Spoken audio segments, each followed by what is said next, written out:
अब बात हम करेंगे बांग्लादेश की। क्या बांग्लादेश पाकिस्तान के रास्ते पर चलने जा रहा है? क्या बांग्लादेश अब पाकिस्तान के कट्टरपंथियों के हाथों की कठपुतली बनने जा रहा है? क्या बांग्लादेश में शरिया कानून लागू कराने की तैयारी हो रही है? ये सवाल इसलिए क्योंकि बांग्लादेश में कट्टरपंथ का नया फेज शुरू हो गया है। उसी कट्टरपंथ की शय पर बांग्लादेश में अब कानून बदलने की तैयारी चल रही है। नई अंतरिम सरकार शेख हसीना के समय के नियमों, नीतियों और सिद्धांतों से तौबा करके पाकिस्तान मॉडल वाले कानून लाना चाहती है। यहां तक कि मोहम्मद यूनुस के नेतृत्व वाली अंतरिम सरकार 1971 के युद्ध और पाकिस्तान के साथ विवाद को भी भुला देना चाहती है। तो क्या वाकई पाकिस्तान की राह पर जा रहा है बांग्लादेश? देखिए स्पेशल रिपोर्ट।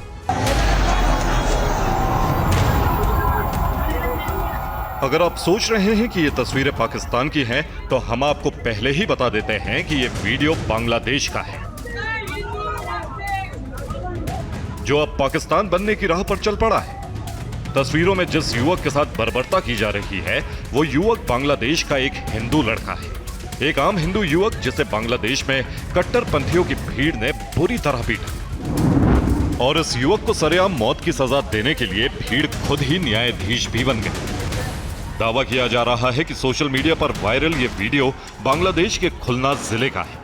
तस्वीरों में कट्टरपंथियों के जुल्म के शिकार इस हिंदू युवक पर पहले ईश निंदा का आरोप लगाया गया। इसके बाद उन्मादियों की भीड़ ने उस पर हमला कर दिया। बर्बरता के इस तालिबानी तरीके को ठीक वैसे ही अंजाम दिया गया जैसे पाकिस्तान में होता है। वहशी भीड़ ने युवक को पुलिस की कस्टडी से निकालकर उस पर जानलेवा हमला किया। रिपोर्ट्स के मुताबिक ये सब कुछ बांग्लादेश की सेना के जवानों की मौजूदगी में हुआ।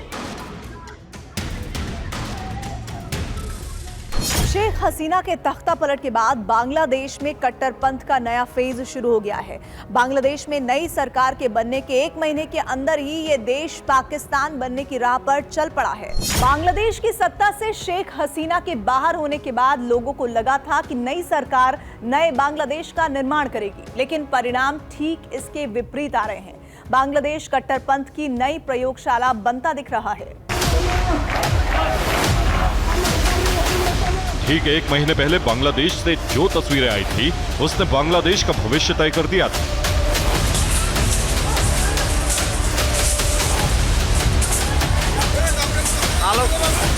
शेख हसीना के तख्ता पलट के बाद बांग्लादेश में जिस तरह से हिंदुओं पर अत्याचार शुरू हुए थे, उसने दुनिया को दहला कर रख दिया था।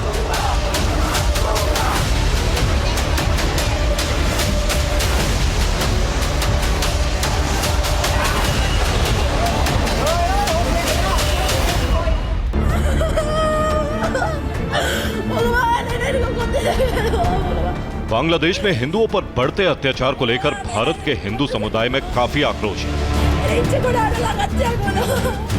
इसी सिलसिले में कुछ हिंदू नेताओं और साधु संतों ने केंद्र सरकार से एक बार फिर गुहार लगाई और बांग्लादेश में रहने वाले हिंदुओं पर अत्याचार को रोकने के लिए सख्त कदम उठाने की मांग की। इस बारे में वीएचपी नेताओं ने केंद्रीय गृह मंत्री अमित शाह से मुलाकात की।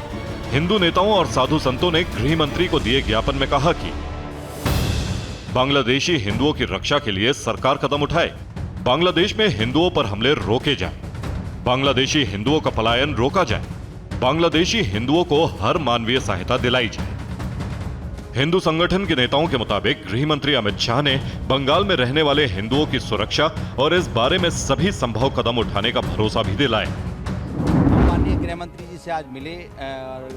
बांग्लादेश में जो नरसंहार हो रहा है, हिंदुओं का नरसंहार, माताओं का नरसंहार, माताओं और बेटियों के साथ जो अत्याचार हो रहा है, उस पर गहरी चिंता व्यक्त करते हुए माननीय गृह मंत्री जी से आज हम लोग मिले। माननीय गृह मंत्री जी ने हमारे विषय को बहुत गंभीरता से सुना और उस पर गंभीरता से चिंता व्यक्त करते हुए हमको आश्वस्त किया कि उस पर उचित कूटनीतिक कार्रवाई की जाए। देखिए, हमने मांग की है कि बांग्लादेश में जिस प्रकार से अल्पसंख्यक विशेषकर हिंदू समाज पर जिस प्रकार का अन्याय हो रहा है, वो मानवीय कृत्य है। सामूहिक रूप से वहाँ का सरकारी पद पर है, उनका त्यागपत्र दिया जा रहा है। ये कहाँ का न्याय है?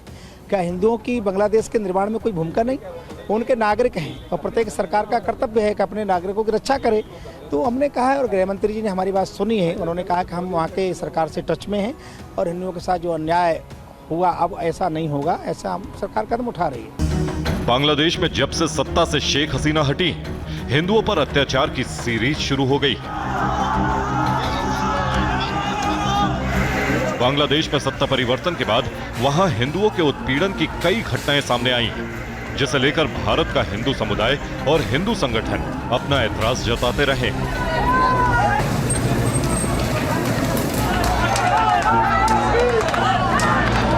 वहाँ के हिंदुओं और अन्य अल्पसंख्यकों के साथ उसके बारे में माननीय गृह मंत्री जी को अवगत कराया, और जिस प्रकार से महिलाओं के साथ विशेषकर और बच्चों के साथ जो अत्याचार हुए उनके बारे में बहुत दर्द था पूजनीय संतों के हृदय में। तो पूजनीय संतों ने वो सारा दर्द माननीय गृह मंत्री जी के सामने रखा, और माननीय गृह मंत्री जी ने बड़े ध्यान से सभी बातों को सुना, और माननीय गृह मंत्री जी ने आश्वासन दिया कि आप निश्चिंत रहें, भारत की सरकार जितने भी प्रकार के कूटनीतिक राजनीतिक उपाय हो सकते हैं वो सब भारत की सरकार पहले से ही कर रही है। सरकार सचेत है, सजग है। और जिस बांग्लादेश को बनाने के लिए 30 लाख से ज्यादा लोगों ने कुर्बानी दी, जिस बांग्लादेश की आजादी के लिए पाकिस्तान के खिलाफ एक बड़ी जंग लड़ी गई, आज वही बांग्लादेश दोबारा से पाकिस्तान परस्त बन गया है। आज वही बांग्लादेश पाकिस्तान की जुबान बोल रहा है और पाकिस्तान जैसा ही अपना चरित्र बना रहा है। क्या बांग्लादेश में शरिया कानून लागू कराने की तैयारी है, या फिर बांग्लादेश अब पाकिस्तान के कट्टरपंथियों की कठपुतली बनने की राह पर है? ये सवाल इसलिए उठ रहे हैं क्योंकि बांग्लादेश में कानून बदलने की तैयारी शुरू हो गई है। दूसरी तरफ पाकिस्तान की भी तरह बांग्लादेश में सेना सुप्रीम भूमिका में आ गई है, और वहां के आर्मी चीफ की भूमिका पाकिस्तान जैसी ही बनती जा रही है। एक महीने पहले तक जो बांग्लादेश भारत के करीब था, वो अब भारत विरोधी एजेंडा चलाने वाले पाकिस्तान के चंगुल में फंसता जा रहा है।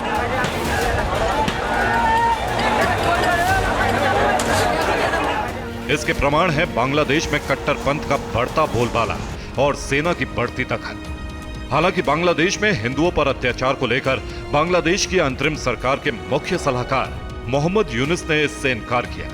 मोहम्मद यूनुस ने एक एजेंसी को दिए इंटरव्यू में कहा कि बांग्लादेश में हिंदुओं पर हमलों को बढ़ा चढ़ाकर पेश किया गया। बांग्लादेश में हिंदुओं पर हमले सांप्रदायिक नहीं थे। बांग्लादेश में हिंदुओं पर हमले राजनीतिक उथल पुथल का नतीजा थे।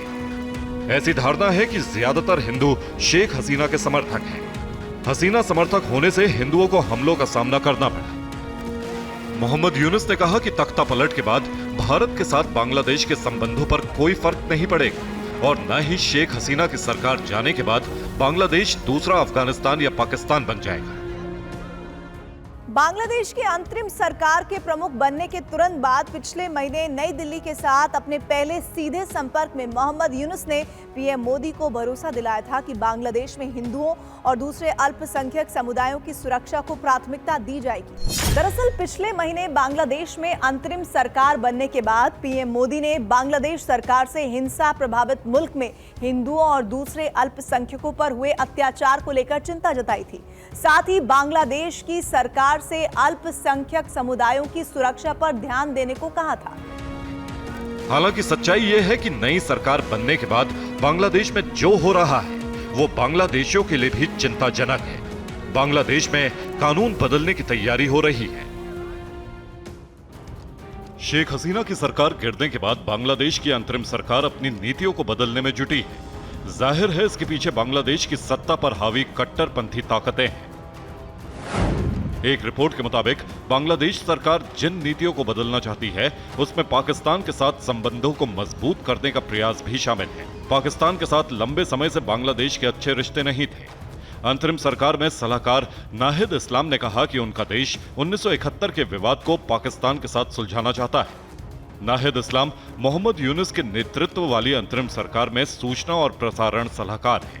नाहिद इस्लाम ने सोमवार को बांग्लादेश में पाकिस्तान के उच्चायुक्त सैयद अहमद मारूफ से मुलाकात भी की थी। बांग्लादेश की अंतरिम सरकार अवामी लीग की मूलभूत नीतियों में बदलाव के लिए हर तरह से तैयारी कर रही है। अगस्त में हसीना सरकार के तख्ता पलट के समय पहले बांग्लादेश के स्वतंत्रता संग्राम के सबसे बड़े चेहरे और बांग्लादेश के पहले राष्ट्रपति शेख मुजीबुर रहमान की मूर्ति को तोड़ा गया। उसके बाद अब बांग्लादेश की सरकार हर तरह से पाकिस्तान की गोद में बैठना चाहती है। बांग्लादेश में शेख हसीना की सरकार गिरने के बाद इस बात की आशंका जताई जा रही है कि कट्टरपंथियों की पकड़ मजबूत होगी। बांग्लादेश की लेखिका कार्यकर्ता तस्लीमा नसरीन ने भी आशंका जताई है कि शेख हसीना के जाने से कट्टरपंथी इस्लामी संगठनों की पकड़ बांग्लादेश में मजबूत होगी। Bureau report, TV9 Bharatvarsh.